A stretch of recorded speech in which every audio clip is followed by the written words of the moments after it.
我也是今天才知道，原来饭店里面的莲藕丝是这样切出来的，难怪切得又细又均匀。第一次看见还以为是土豆丝，直到吃上一口才知道原来是切的莲藕丝。具体是怎样切的，快跟着视频来看一看吧。大家好，这里是鹏鹏美食房。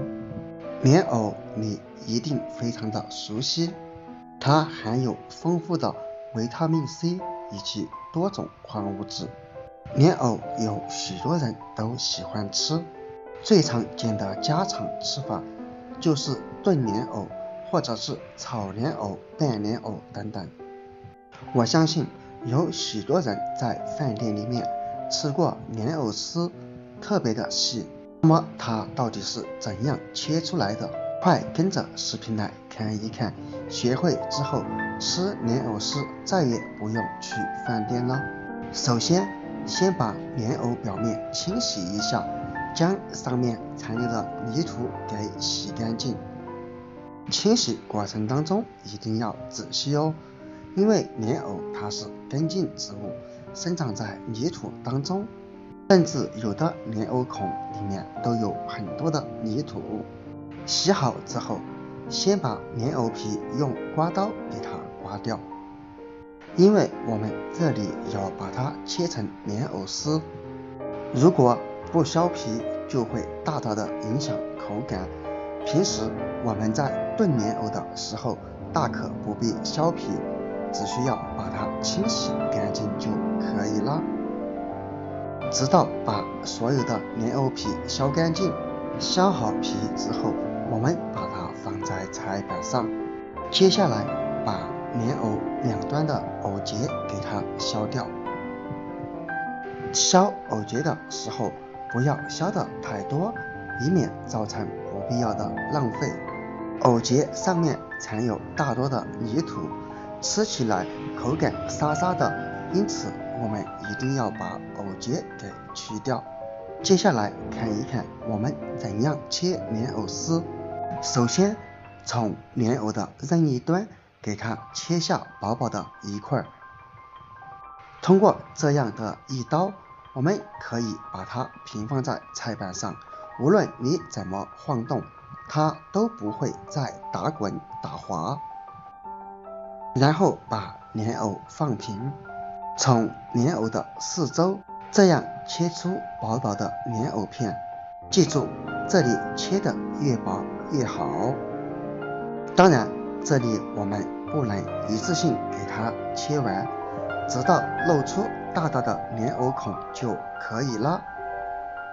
可以看见非常的薄，然后换一个方向，继续用同样的方法来切莲藕片，一样直到切到能看见中间的莲藕孔，我们再次给它翻面，最后把切好的莲藕片给它慢慢的切成莲藕丝。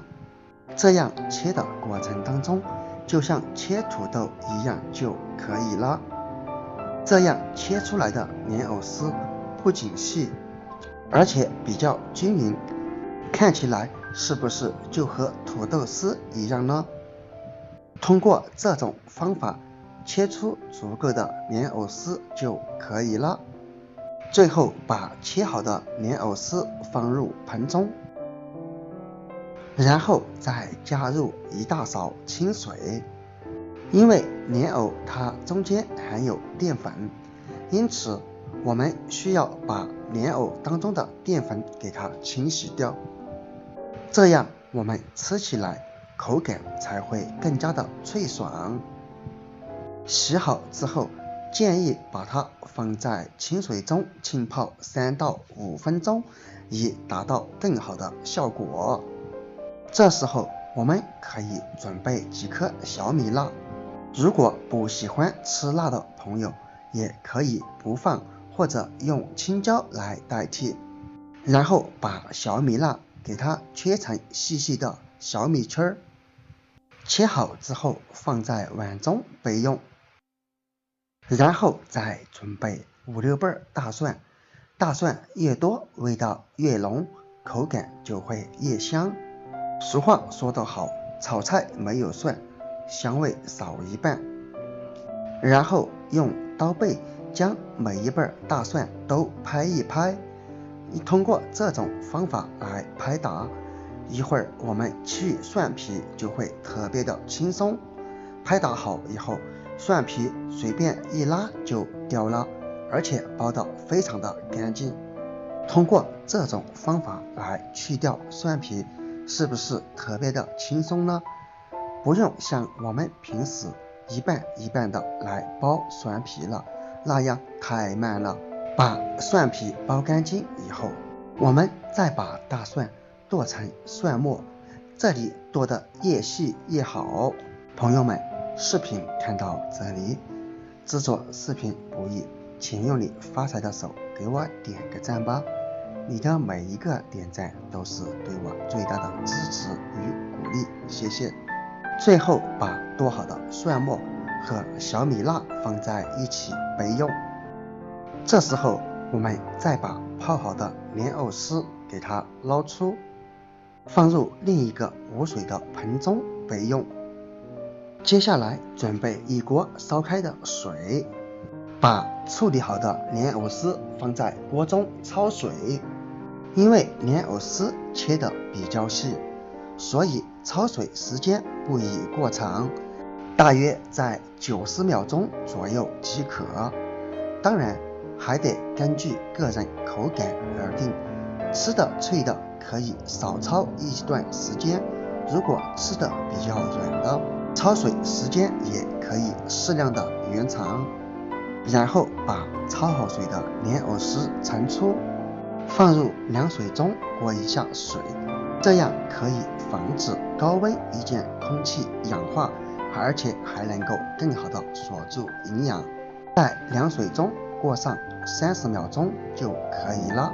最后把过好凉水的莲藕丝用漏勺捞出，将生水过滤干净，然后放入大一点的盆子当中，加入1勺食盐，半勺味精，再撒入一些五香粉，倒入几滴香油，这样香味会更浓。一些老陈醋，喜欢酸的朋友可以多加上一点，再加入一些老抽，用以调鲜和上色。最后把切好的小米椒和大蒜也倒入，然后再加入家里面的熟油辣子。如果你家没有熟油辣子，或者不喜欢吃辣的朋友，我们可以在锅里烧上一些热油，千万不要直接用生油哦，因为那样有浓浓的生油味道，会大大的影响口感。最后将我们的藕丝以及调料抓拌均匀，抓拌的时候一定要有耐心，将所有的调料和莲藕丝均匀的抓拌好，否则吃起来有的地方有味，有的地方没有味道。抓拌好以后，把它放入盘中就可以了。这样一道香辣入味的凉拌莲藕丝就已经做好了，看起来就非常的有食欲。当然我们这样切的莲藕丝你可以用来炒拌都是可以的，因此学会这个方法以后，想吃莲藕丝的时候再也不用去饭店了。好了朋友们，今天的视频就分享到这里了，我们下个视频不见不散，拜拜。